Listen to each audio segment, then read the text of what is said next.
श्री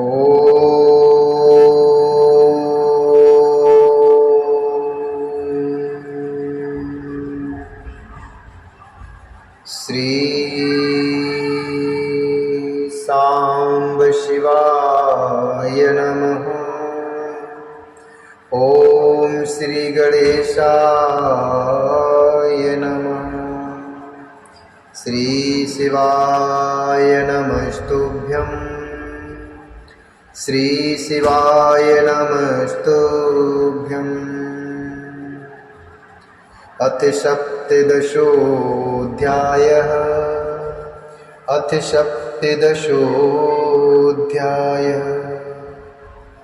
श्री शिव महापुराण में प्रथम संहिता जो कि विद्येश्वर संहिता है, इसका अध्याय 17वां, जिसमें वर्णन है षडलिंग स्वरूप प्रणव का महात्म्य, उसके सूक्ष्म रूप अर्थात ओंकार और स्थूल रूप अर्थात पंचाक्षर मंत्र का विवेचन, उसके जप की विधि एवं महिमा, कार्य ब्रह्म के लोकों से लेकर कारण रुद्र के लोकों तक का विवेचन करके कालातीत पंचावरण विशिष्ट शिवलोक के अनिर्वचनीय वैभव का निरूपण तथा शिव भक्तों के सत्कार की महत्ता।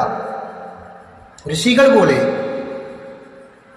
प्रणवस्य च माहात्म्यं षड्लिंगस्य महामुने। शिवो भक्तस्य पूजां च क्रमशो ब्रूहि न प्रभो। क्रमशो ब्रूहि न प्रभो। ऋषिगण बोले, हे महामुने, हे प्रभु, आप हमारे लिए क्रमशः षडलिंग स्वरूप प्रणव का महात्मा तथा शिव भक्त के पूजन की विधि बताइए। तब सूत जी ने कहा, तपोधनेर्भवोधवश्च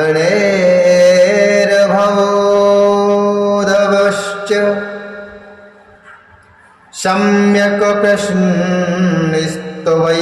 कृतः। तपोधनेर्भवोदिभश्च सम्यक् प्रश्नस्त्वयं कृतः। अश्योत्तरं महादेवो जानाति स्म न चापरः।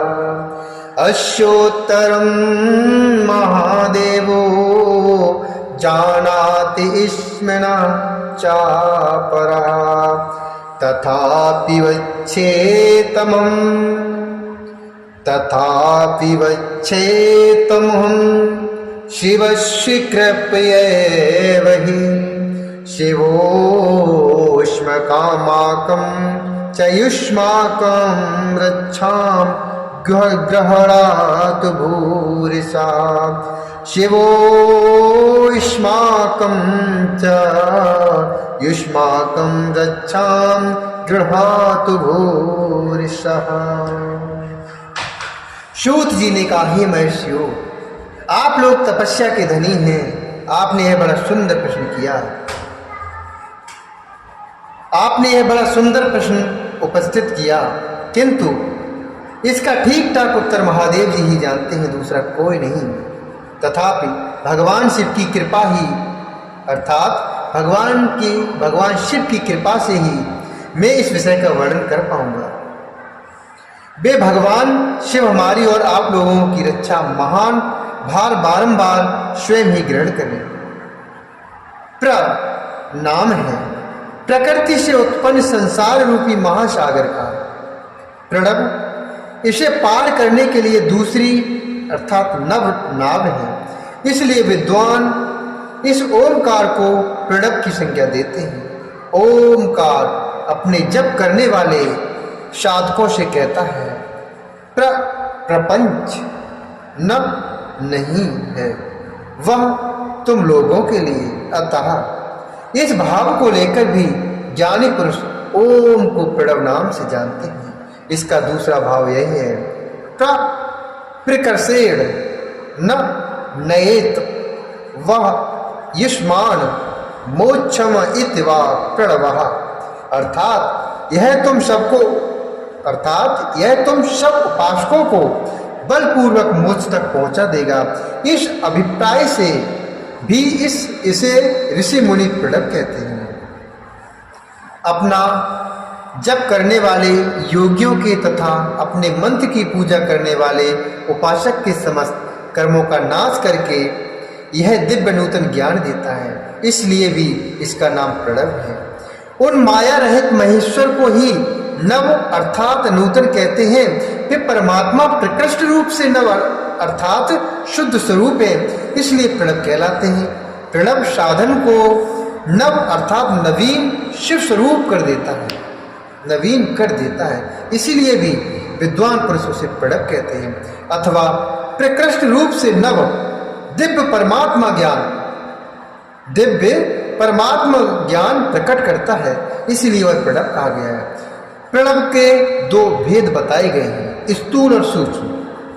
एक अक्षर रूप जो ओम है उसे सूक्ष्म प्रणव जानना चाहिए, और नमः शिवाय इस पंचाक्षर अर्थात इसे 5 अक्षर वाले मंत्र को स्थूल प्रणव समझना चाहिए, जिसमें 5 अक्षर व्यक्त नहीं है, जिसमें 5 अक्षर व्यक्त नहीं है वह सूक्ष्म है, और जिसमें 5 अक्षर सुस्पष्ट रूप से व्यक्त है वह स्थूल है। जीवन मुक्त पुरुष के लिए सूक्ष्म प्रणव के जप का विधान है, वही उसके लिए समस्त साधनों का सार है। यद्यपि जीवन मुक्ति के लिए किसी साधन की आवश्यकता नहीं है, क्योंकि वह सिद्ध रूप है, तथापि दूसरों की दृष्टि में जब तक उसका शरीर रहता है तब तक उसके द्वारा प्रणव जप की सह साधना श्रोता होती रहती है। वह अपनी देह का विलय होने तक सूक्ष्म प्रणव मंत्र का जप और उसके अर्थभूत परमात्मा तत्व का अनुसंधान करता रहता है। जब शरीर नष्ट हो जाता है तब वह पूर्ण ब्रह्म स्वरूप शिव को प्राप्त कर लेता है, यह सुनिश्चित है। जो केवल मंत्र का जप करता है उसे निश्चय ही योग की शक्ति होती है, उसे निश्चय ही योग की प्राप्ति होती है। जिसने 36 करोड़ मंत्र का जप कर लिया हो, जिसने 36 करोड़ मंत्र का जप कर लिया हो, उसे अवश्य योग प्राप्त हो जाता है। सूक्ष्म प्रणव के भी ह्रस्व और दीर्घ के भेद से 2 रूप जानने चाहिए। अकार, उकार, मकार, बिंदु, नाद, शब्द, काल और कला, इनसे युक्त जो प्रणव है उसे दीर्घ प्रणव कहते हैं। वह योगियों के ही हृदय में स्थित होता है। मकार पर्यंत जो ओम है वह अ, उ, म इन 3 तत्वों से युक्त है, इसी को ह्रस्व प्रणव कहते हैं। अ शिव है, उ शक्ति है और मकार इन दोनों की एकता है, वह त्रितत्व रूप है। ऐसा समझकर ह्रस्व प्रणव का जप करना चाहिए। जो अपने समस्त पापों का क्षय करना चाहते हैं उनके लिए ह्रस्व प्रणव का जप अत्यंत आवश्यक है। पृथ्वी, जल, तेज, वायु और आकाश, ये 5 भूत तथा शब्द, स्पर्श आदि इनके 5 विषय, ये सब मिलकर 10 वस्तुएं मनुष्य की कामना के विषय हैं। इनकी आशा मन में लेकर जो कर्मों के अनुष्ठान में संलग्न होते हैं वे 10 प्रकार के पुरुष प्रवृत्ति अथवा प्रवृत्त मार्गी कहलाते हैं, तथा जो निष्काम भाव से शास्त्र विहित कर्मों का अनुष्ठान करते हैं वे निवृत्ति अथवा निवृत्त मार्गी कहे गए हैं। प्रवृत्ति पुरुषों को ह्रस्व प्रणव का ही जप करना चाहिए और निवृत्ति पुरुषों को दीर्घ प्रणव का। व्याहृतियों तथा अन्य मंत्रों के आदि में इच्छा अनुसार शब्द और कला से युक्त प्रणव का उच्चारण करना चाहिए। वेद के आदि में और दोनों संध्याओं की उपासना के समय भी ओमकार का उच्चारण करना चाहिए। प्रणव का 9 करोड़ जप करने से मनुष्य शुद्ध हो जाता है। पुनः 9 करोड़ का जप करने से वह पृथ्वी तत्व पर विजय पा लेता है। तत्पश्चात 9 करोड़ का जप करके वह जल तत्व को जीत लेता है। पुनः 9 करोड़ जप से वह अग्नि तत्व पर विजय पाता है।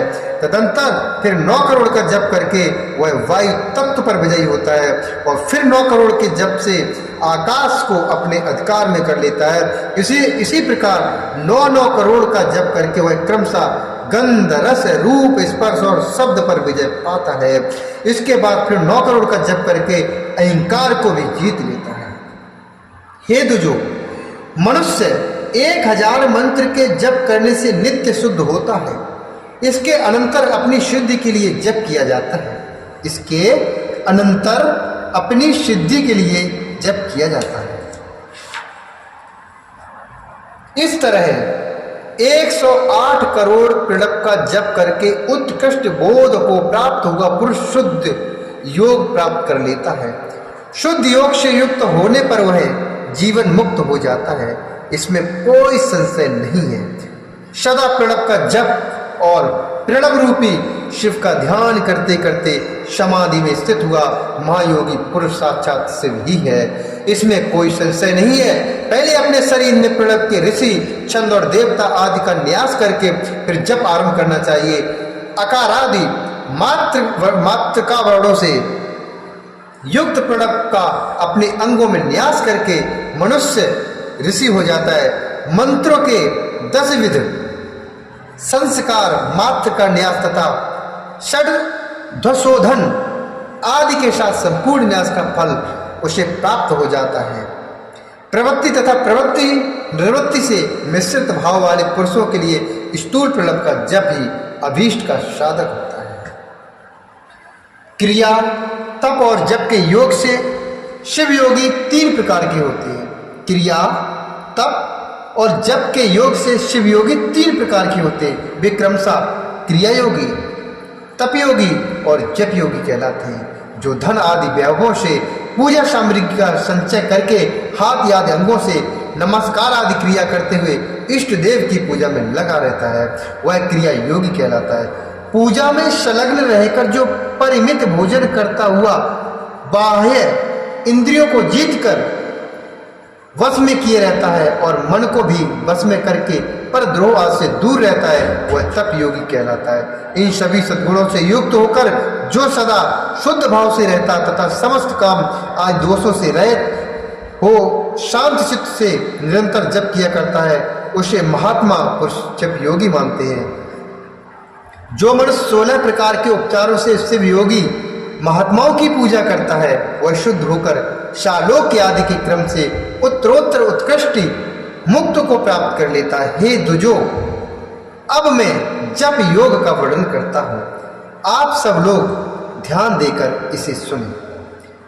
तपस्या करने वाले के लिए जप का उपदेश किया गया है, क्योंकि वह जप करते करते अपने आप को सर्वथा शुद्ध अर्थात निष्पाप कर लेता है।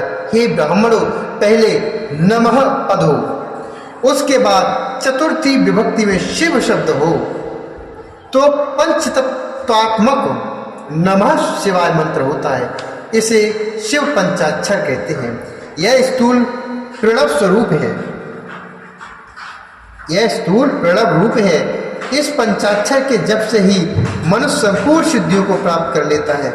पंचाक्षर मंत्र के आदि में ओमकार लगाकर ही सदा उसका जप करना चाहिए।